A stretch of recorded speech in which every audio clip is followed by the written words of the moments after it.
الشيطان الرجيم بسم الله الرحمن الرحيم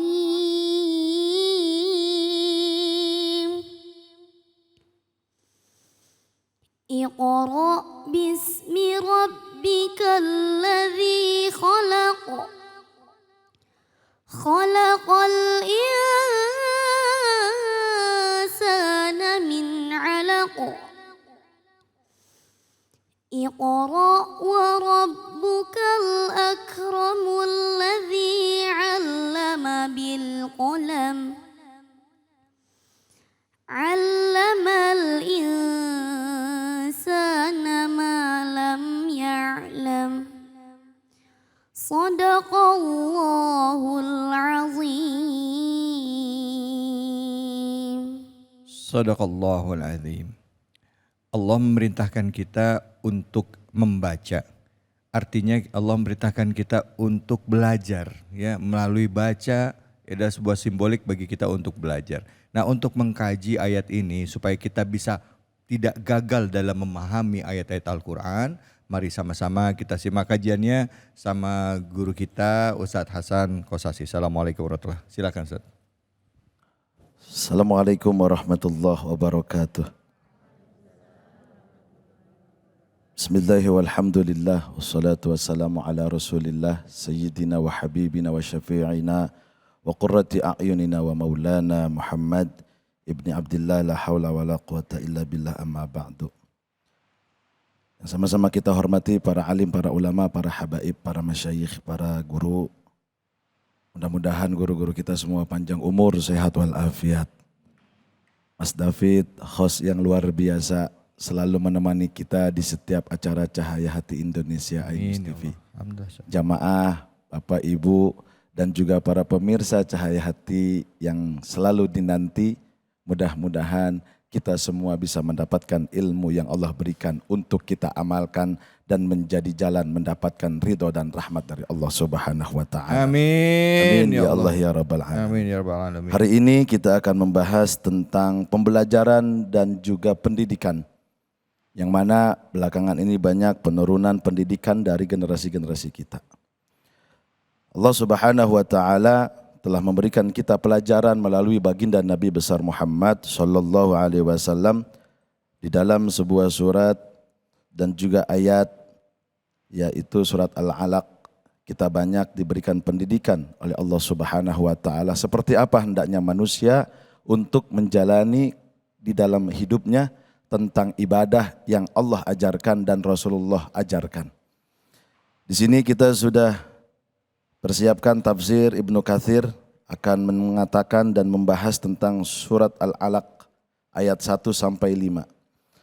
A'udzubillahi minasyaitonir rajim. Bismillahirrahmanirrahim. Iqra bismi rabbikal ladzi khalaq khalaqal insana min 'alaq. Iqra wa rabbukal akram alladzi 'allama bil qalam 'allamal insana ma lam ya'lam. Kata Allah dalam firman surat Al-Alaq diterangkan, bacalah dengan menyebut nama Tuhanmu yang menciptakan dan dia telah menciptakan manusia dari segumpal darah. Dan Tuhanmu lah yang maha pemurah yang mengajarkan manusia dengan perantara qalam. Dia mengajarkan kepada manusia apa yang tidak diketahuinya. Jadi semua yang ada di alam dunia ini sudah diperkenalkan oleh Allah jauh sebelum kita lahir.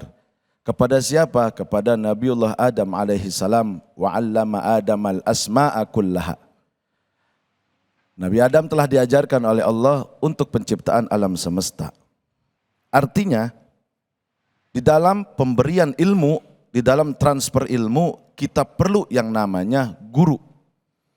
Dan guru yang menjadi mentor dari baginda Nabi besar Muhammad adalah Allah Subhanahu wa ta'ala.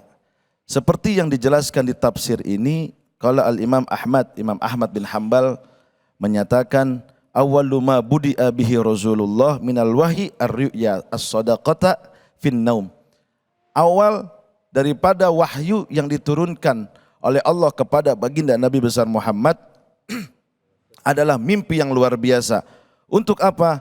Untuk mendapatkan perintah. Sampai di dalam gua Hira, Rasul khalwat, munajat, dan pada akhirnya diturunkan ayat yang pertama dididik adalah tentang ilmu, bukan tentang yang lain. Dan ternyata di sini ada kajian bagaimana ilmu dan akhlak akan berdampingan. Baginda Nabi tidak pernah protes, baginda Nabi tidak pernah meminta apa-apa kecuali ilmu. Dan yang harus kita terima adalah hari ini ilmu sangat dianggap, mohon maaf tanda kutip, rendah oleh sebagian kita. Terlebih lagi ilmu agama. Banyak orang-orang yang menyepelekan bahwa ilmu agama adalah tidak penting. Bahwa ilmu agama adalah sesuatu yang tidak dianggap untuk membawa kesuksesan, yang padahal ketika kita tahu ilmu agama pasti kita tahu tentang ilmu dunia. Maka kata baginda Nabi, man arada dunya fa'alaihi bil ilmi. Bil ilmi di sini adalah kalimat al ilmu, yaitu isim ma'rifat. Kalimat yang sudah jelas ilmu apa? Ilmu agama Islam. Kita tahu sholat dari mana? Dari ilmu. Tahu ibadah puasa dari mana? Dari ilmu. Tahu bagaimana mendekati Allah dari ilmu. Dan kalau kita mau mengkaji dan mengaji, ilmu yang diajarkan kepada anak-anak kita itulah ilmu yang akan menyelamatkan kita jadi orang tua. Ketika ibu mohon maaf di dalam kubur, apa akan ada ilmu matematika yang diajarkan? Ilmu bahasa Inggris?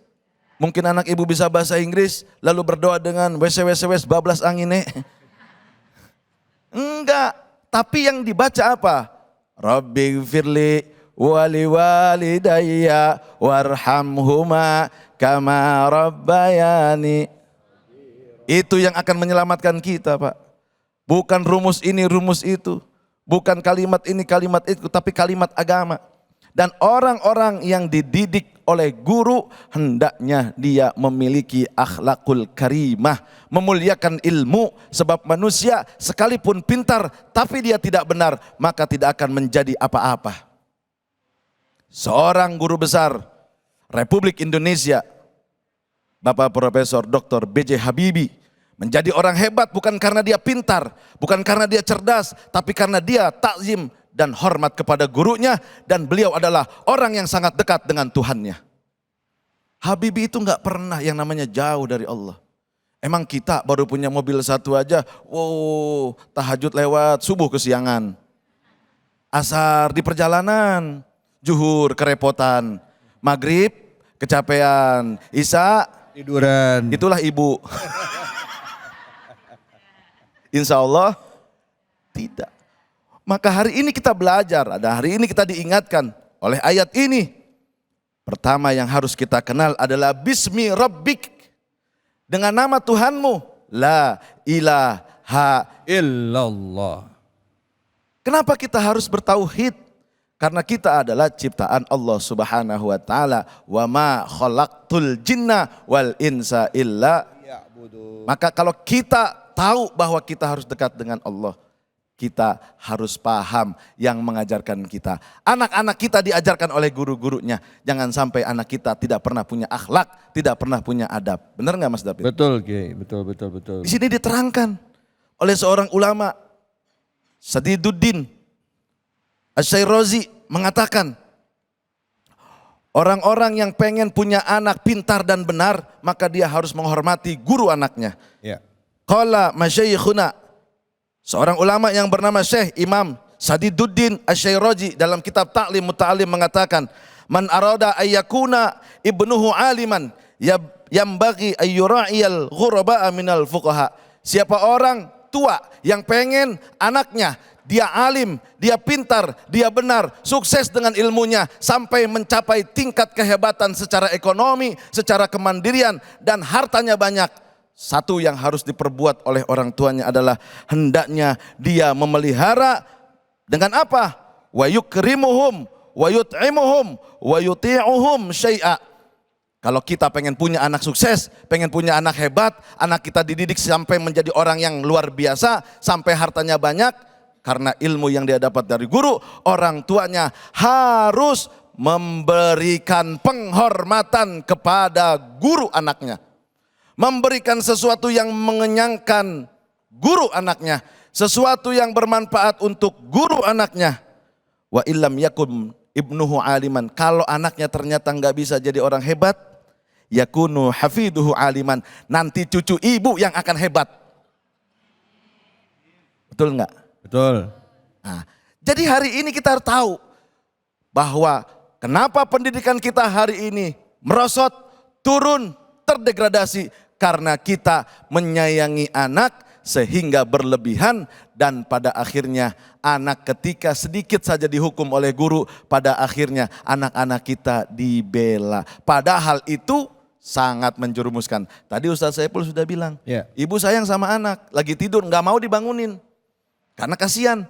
Pas begitu kebakaran lebih kasihan mana kalau dibangunin apa enggak? Dibangunin apa enggak? Bangunin. Kenapa? Bikinnya capek. Iya. Iya kan? Capek bikin, capek ngeluarin. Ngandung 9 bulan. Yang ngandung kan ibu, bener nggak? Yang hamil? Ibu. Bapak-bapak? Mau hamilin, enak aja. Dibangunin. Ya. Bangun nak, bangun. Kebakaran. Saking sayangnya. Karena itulah ibu harus lebih sayang kepada anak dengan apa? Membiarkan pendidikan adab anak kepada gurunya, dan guru ketika mendidik anaknya dengan adab yang luar biasa, cuma nyuruh sholat, cuma nyuruh ngaji, jangan dimarahin. Anak sekarang kan enggak, disentil dikit, dibilangnya apa? Digampar. Akhirnya guru gampar sama orang tuanya.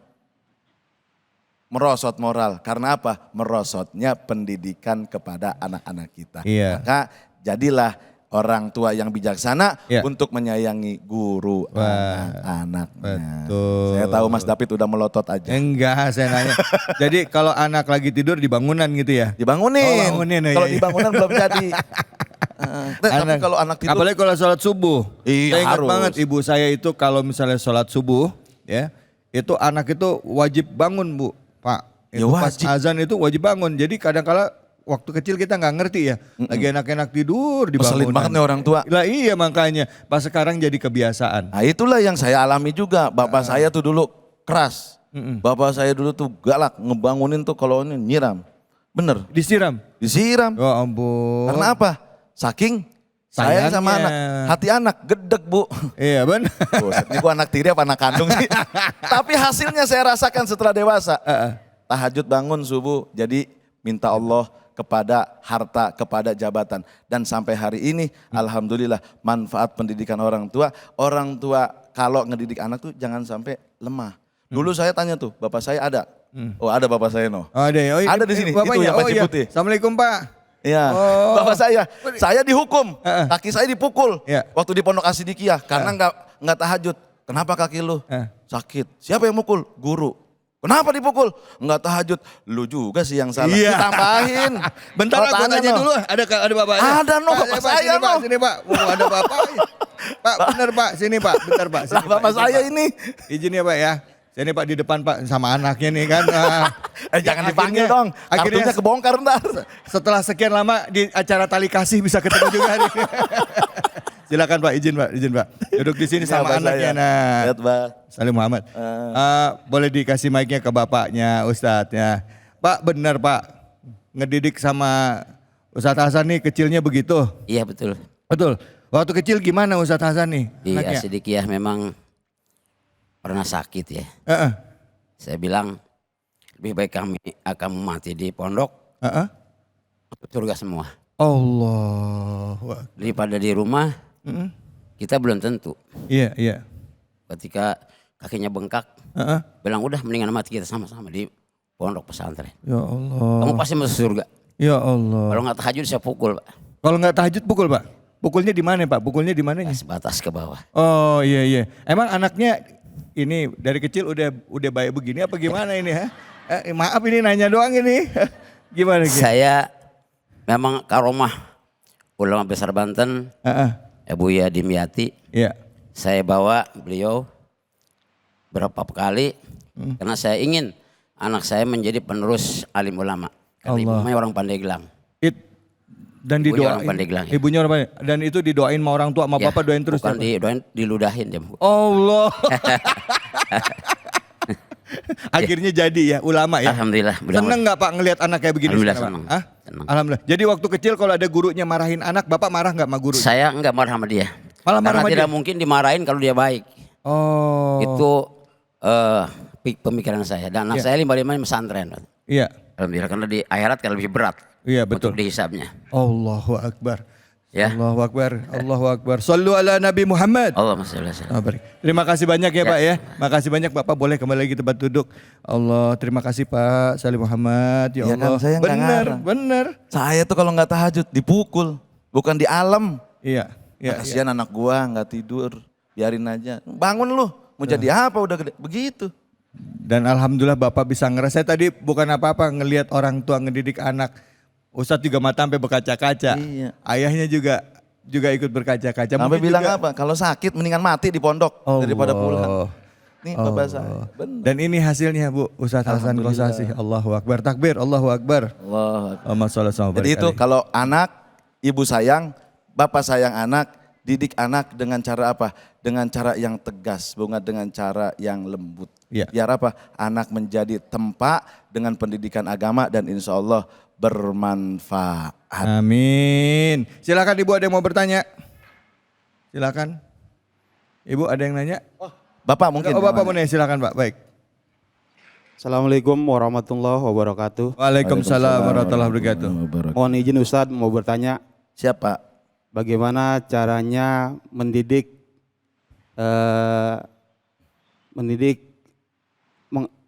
bagaimana cara mengajar, Anak. bagaimana cara mengajar, mendidik dengan ala Rasulullah. Oh, bagaimana cara mengajar dan mendidik anak ala Rasulullah? Iya. Gitu. Iya. Gitu Pak ya? Iya. Tapi nggak ragu kan? Udah kok Bapak kayak agak ragu dengan pertanyaan. Ini grogi ya. Masuk TV. Ya, Bapak namanya Pak siapa? Pak Ahmad. Pak? Pak Ahmad. Pak Rahmat, silakan pertanyaannya Pak Rahmat mungkin bisa jawab. Ya, pendidikan anak yang pertama yaitu tadi kata Kiai Munawir Ngacir, ayyuh sinasmahu, kasih nama yang baik. Nah saya ini nama dikasih sama abah saya, itu nama dua gurunya. Gurunya punya nama Hasan Bukhari, yang kedua Haji Kosasi. Digabungin, Hasan dari guru pertamanya, Kosasi dari guru kedua. Tapi Kosasi bukan singkatan, ongkos boleh dikasih, bukan. Awas ya. Iya. Jadi tabarukan dari belum lahir saya udah disiapkan nama. Biar apa? Biar seperti ulama. Ya minimal nggak jadi ulama jadi ustadz, nggak jadi ustadz jadi santri. Dan alhamdulillah saya pondok itu 2 tempat, Asidikia dengan Peloso, dan itu jumlahnya nggak sebentar, 10 tahun. Nah maka yang pertama adalah ngasih anak nama yang baik. Yang kedua, ayu addibahu, ngajarin pendidikan karakter. Yang tadi bapak saya, nggak mungkin saya dimarahin guru kalau saya enggak berbuat salah. Pasti saya berbuat. Kalau anak sekarang kan enggak. Mau salah mau benar gurunya marahin, gurunya balik dimarahin. Akhirnya apa? Anak jadi tidak berkah ilmunya. Makanya ada istilah generasi sekarang generasi micin. Karena apa? Karena kita terlalu ngasih bumbu yang gurih-gurih. Enggak yang pahit-pahit. Bener enggak? Nah maka saya lagi tidur disiram. Oh no, ada orangnya bapak saya. Enggak bohong, enggak ngarang. Bener enggak? Enggak tahajud diomelin. Benar dia bilang saya bangunin mulu tadi. Orang katanya. sakit aja sampai begitu bilang ya. Iya. Lu mendingan mati di pondok. Lu masuk surga, gua masuk surga katanya. Iya Allah. Iya kan? Tuh kalau di rumah enggak jadi apa-apa. Iya, iya, iya. Maka saya alhamdulillah dididik sama orang tua. Terima kasih Abah. Alhamdulillah. Itu yang harus dilakukan oleh Bapak Ibu. Yang ketiganya kenalkan dengan Allah Subhanahu wa taala melalui apa? Pengajian-pengajian dan pondok pesantren biar mereka kenal dengan Allah Subhanahu wa taala. Baik, alhamdulillah. Terima kasih banyak Kiai ilmunya, Bu. Pak, udah paham ya? Tadi ayahanda namanya siapa, Pak? Haji Tatang. Haji? Tatang. Haji Tatang. Makasih banyak ya Haji Tatang. Semoga Pak Haji Tatang ini ya yang tadi apa yang beliau sampaikan juga menginspirasi kita para orang tua yang jangan gampang nyalahin guru ya. Karena bisa jadi gurunya negur karena memang banyak ada yang tidak tepat dari anak kita ya. Perlu kita nasihatin, perlu kita ajarin sampai tadi katanya. Lo sakit di pesantren mendingan lo mati di pesantren. Ini kasar Mati di pesantren. Kiasannya ya. lo bisa masuk surga insya Allah. Mudah-mudahan jadi pelajaran buat kita Amin, semua amin, untuk amin, bisa ya Rabbal mendidik alamin. anak-anak kita lebih baik. Amin, amin ya Rabbal. Terima kasih Kiai, terima kasih Sama-sama, Pak Mas Haji David. Tatang, Pak Ahmad makasih banyak ya. Dan kita akan lanjut lagi hanya di sini di Cahaya Hati Indonesia.